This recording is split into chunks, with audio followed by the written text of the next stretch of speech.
My 30M wife, 31F, a 5 years cheated on me last year with her friend when she was out with her friend group. She used to this often, but always came back at around 12 a.m. But this time she came home very late, at around 5 a.m., and drunk, and I didn't press the issue that night. She was distant, and didn't talk much to me afterwards the next few days. I only found out a couple days later when she confessed to cheating after I kept asking her why she was so cold to me. I was shocked. I never liked the fact that she went out to bars and clubs, but she never gave me a reason to distrust her, until that night. I immediately grabbed a bag, packed some stuff, and left. She was begging me to talk about it, but I wasn't in the mood for it.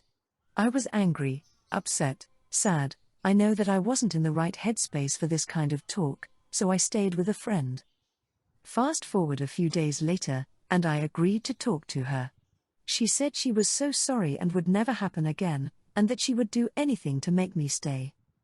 I spent the time I was away thinking of staying or leaving, and I hate the fact that I still love her.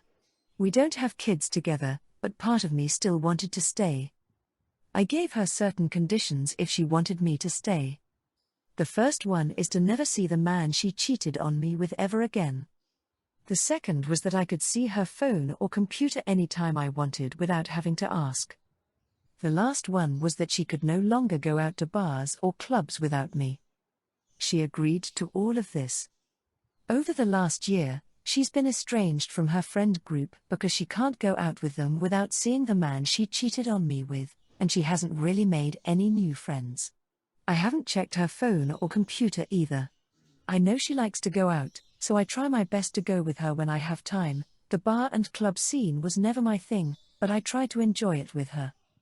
Things haven't been the same as before, and I've thought about losing the she can't go out without me rule, but I keep thinking of what she did.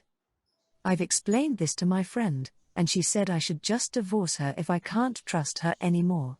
I've thought about it. I wasn't as happy as I used to be. She says she's happy with me around, but she isn't as energetic as she used to be. Comment 1, NTA. You were sincere at the time and made the offer in good faith. Nonetheless, as you've now discovered, it is near impossible to regain the trust. And understandably so. And both parties are less happy than before. It is probably time to end the marriage. Comment 2. Dude, she was unfaithful because she doesn't want to be faithful. It's so simple, and it's a simple solution. Give yourself a chance to meet someone with the same values as you. I'm a 34 years old M married to the love of my life, a 33 years old F. My wife is kind, nurturing, and motivated in her career. She does a lot for me at home since I work long hours. We married 4 months ago.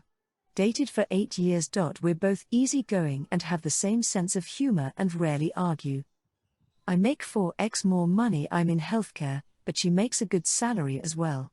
Since I make 4x what she does, I tend to pay for most things: dinners, weekend trips, mall shopping, which I absolutely do not mind. With bigger purchases, we pay for things together in proportion to what we make. She's usually okay with paying her share of things, 1/4 of the rent and groceries, and will sometimes offer to pay for dinners and dates. She's very close with her best friends. She has 4. They're great people, but they're basically attached to the hip and talk daily in a group chat. Which is fine. Everyone needs a support system. I have similar friends. Her and her 4 friends have a combined savings account together for investing in something together. They've each been putting in a few $100s per month each.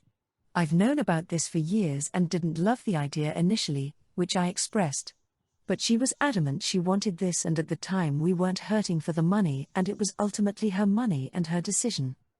We are now looking to buy a home, in one of the most expensive real estate markets in the US. She expresses that she doesn't have much in her own savings but has $20K of her own money tied in with her friends' combined savings.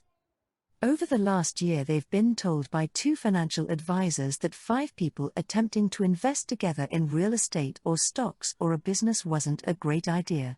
And they also recommended to split the funds to 5 separate accounts, since the account is under one of the friends' names and there are tax implications for having that amount of money to her name, $100K.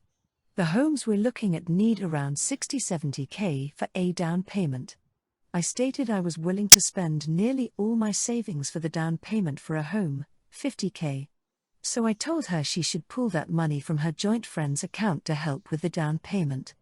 It's a huge purchase and I don't think it should be my burden alone.